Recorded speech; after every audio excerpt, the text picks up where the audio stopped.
Hello, it's Euan Plush Studios, and it's the final day of FNAF week. I know, we've gone through like 1, 2, 3, 4 videos. Yep, this has been my first upload streak, so like, tell me if you enjoyed it. Maybe we'll do more weeks in the future when I get a whole lot of stuff that I can look at. But yeah, you may notice a bit of a better camera. That's because I actually upgraded my phone during FNAF week. So I've gone from an iPhone 14 to an iPhone 17. But we're not here to talk about that today. Today we're here to talk about Five Nights at Freddy's toys. And today we have this one right here. This is the one that I've been alluding to all week if you've been reading the descriptions. This is the T-13 Springbonnie action figure. Now if you're unaware of what T-13 is, T-13 is actually an action figure company that 3D prints action figures. So they, like they do stuff like your standard dummy 13s, your invincible variants.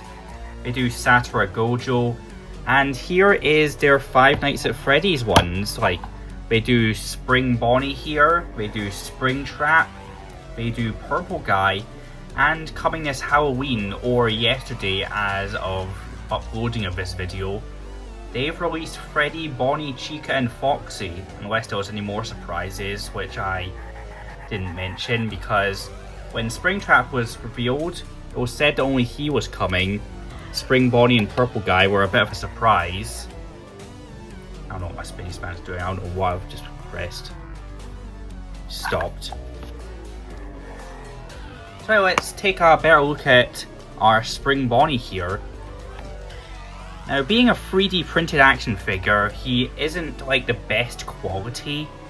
Like some of the joints are loose. Like I've had to stick some blue tack in his joint here. You can see right there that his neck was a bit loose, so I had to stick some blue tack in there so it has like the proper range of motion.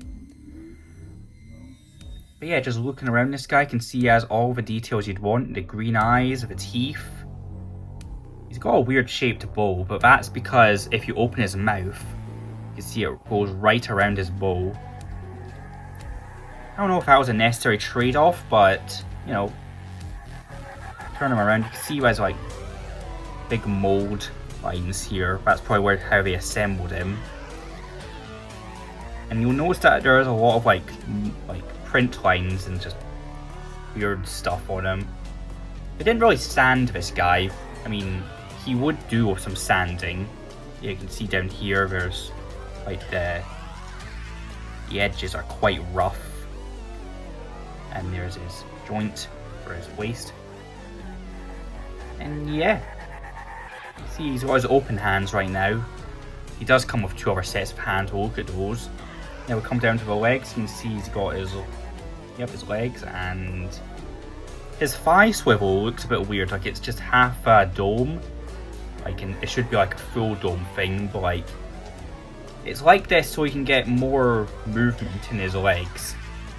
We do have him in a quite interesting pose here just by looking at him. We'll look at his articulation in a minute, but let's take a look at his accessories, which came in this very nice little plastic box. And he also came in this plastic box as well. You can store whatever the hell you want in there. First we'll take a look at, we'll just get him in a good pose for him to hold this. It does take a bit of a while to learn how to pose.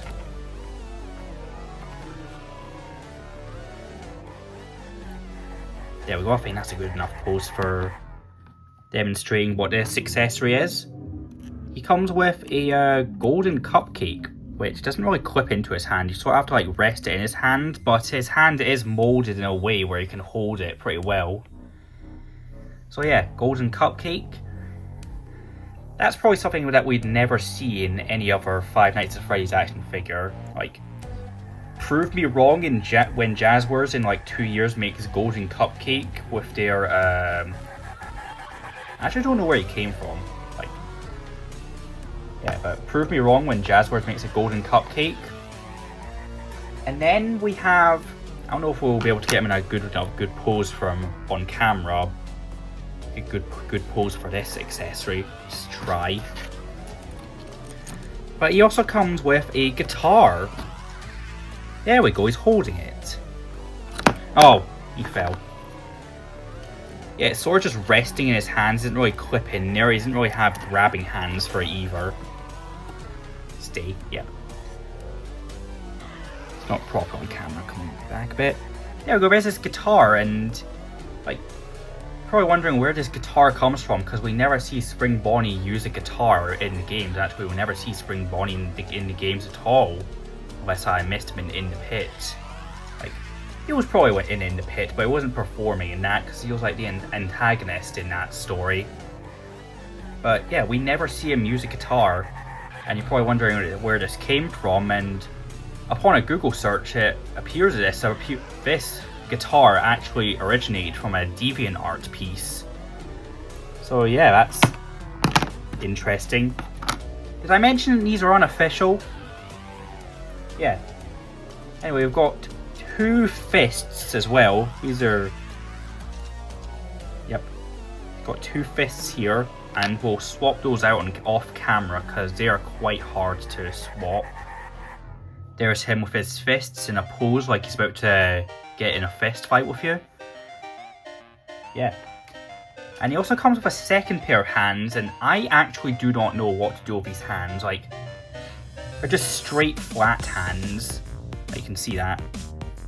What are you supposed to do with these? Like, hands like these come with like Superman figures, so they can look like he's flying, or they also come with Captain America hands, so he looks like he's saluting. Like, what the hell are you supposed to do with these with Springbonnie? Like, you can maybe get him in a salute kind of pose, like a Navy salute, or whatever the hell, military salute. Oh, his whole arm came off, that's not good. There we go, that's back on. Yep, he had a bit of a malfunction there, his whole arm came off. I thought I broke him. I didn't. So let's try and get him like a...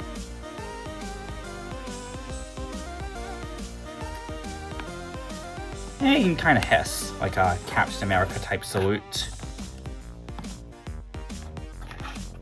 Yeah, I really don't know what you do with those hands in the context of Springbonnie. Like, that's the only thing I can think of that you do. Just like a army salute. Or maybe he's looking out. He's covering his eyes from the sun so he can see out further in the fields. But yeah, that's all of his accessories gone over, I think. Yep. The only other stuff he came with was some advertising and our favourite snack, a packet of silica gel. Yeah. So let's go into the articulation and the size comparisons of this guy. So a big selling point of T-13 is their articulation, which is like very insane. So we'll start at the top of his head. Each of these ears is on a hinge, so he can move the top, move the bottom, and they can even swivel. Like, you can do that if you want to. His eyes don't move, even though some of the promo material shows that his eyes can look left or right or up and down. I think that's just CG animation, but his jaw opens, you can, very wide open jaw. And his head is on a double ball joint, so it's got a ball joint up there and you've got a ball joint in his torso. And something you can do with that is you can just jolt his head forward and that kind of opens his mouth. Rah, rah, rah. Then moving down a bit more, his shoulder pads, are actually on hinges, so you can get better poses with them. Okay, he's got a ball joint here which can move forward and backwards. Then you can also move it up and down. But there's also a joint in his arm right there which helps with that. See that? And then onto his shoulder, this has got a bit of a hinge here. Is that a ball joint? That's a bit of a ball joint there, it can move up and down, and you've got a hinge in here which can sort of bend. And his wrists are on a ball joint so they can move in and out all around, up around. Now, if you're buying one of these, be careful with them because like they're 3D printed, like you might break something. They're not regularly molded plastic like a Jazzwares figure. But you see his waist, it's got quite a bit of motion to it. I can get a bunch of forward and backward, a bit of side to side, and of course it can go 360. We come to his waist here. There's no drop down hips like the Jazzwares ones, but he does have a bit of a thigh ball joint, so he does have a good spread. Like, let's just get that. Yeah, you can get a full splits going on with this guy. Bring that back down carefully. He does have a thigh swivel, but it is quite loose. His knee bends, it's double jointed. So you can see there's a joint at the top, joint at the bottom. And then we come to his ankle, which is on a ball joint, which can move up and down, left and right. You know, that's all your good stuff. And we've got him in quite a weird looking pose. Yeah. Let's do size comparisons now. Let's see how tall this guy is. Here Springbonnie is with a Jazzwares Endo Series Freddy figure. You can see he is quite a bit taller. Stand, yep. Here he is with a Marvel Legends 6-inch Iron Man, which you can see they're about the same height. Here he is with a Star Wars The Black Series 6-inch Luke Skywalker, if you will stand for us, please. There we go. See, he is quite a bit shorter than Springbonnie here. Here we have a Funko Freddy Fazbear. You can see he is quite a bit shorter, but he's not even in a proper standing position because the Funkos are quite bad. There we go. See, he is quite short in there. We have a Jazzwares Toy Freddy, who is about the same size as our Freddy here, our Funko Freddy. We have the 5-inch Sonic Movie 3 Ivo Robotnik, if you'll get in there. We have the Jax 4-inch Metal Sonic, who is barely even on screen. You can hardly see him.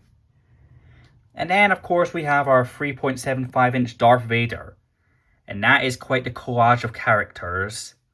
But yeah, you can see Springbonnie, he is quite tall.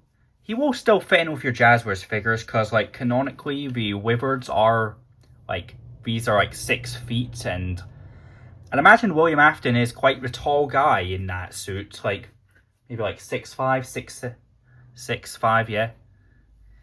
Yeah. I'm not going to say it. But, yeah. Let's get on to the final verdict of this figure. So, the T-13 Springbonnie action figure, what do I think of him? Well, he obviously has his flaws, being 3D printed and unsanded. Like, you can see all the ugly, like, unfinished edges and the mold lines. Sorry, not mold lines, print lines, but I mean, it works. It's a well-articulated 1/12 scale Springbonnie action figure, and if that's all you're looking for, I mean, this is a good figure for that. Like, he is missing some stuff which I wish he had, like a knife. I feel like that would have been a nice inclusion, especially as like a FNAF movie reference, him coming with a knife. But I mean, yeah, he's very nice, well-articulated.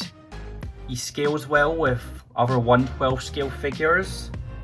And really, if you're looking for FNAF figures that scale 1/12, this is not a bad investment. I mean, he is a bit expensive for what he is, being a 3D printed figure. He is like, I think he's like $30, £25. Like, I would wait for a sale. There's a bunch of coupon codes that you can use. Like, when you go to order your first figure on their website, they'll give you 15% off, which is pretty good. Like, you can get a good sale of that, but like, maybe wait till Black Friday before picking up one of these figures. I've also heard that they take a long time to ship, like maybe like 5 weeks, and that's because, well, imagine it's because like it's because they're 3D printed, they need to be assembled. But I mean, yeah. Once you have him, he's a fun figure to mess around with, but I'd bring some blue tack with you, so like in case some of the joints go loose. But yeah, that's been my review of the T-13 Springbonnie. Thank you all for watching. Thanks for coming with me on FNAF week, and bye bye.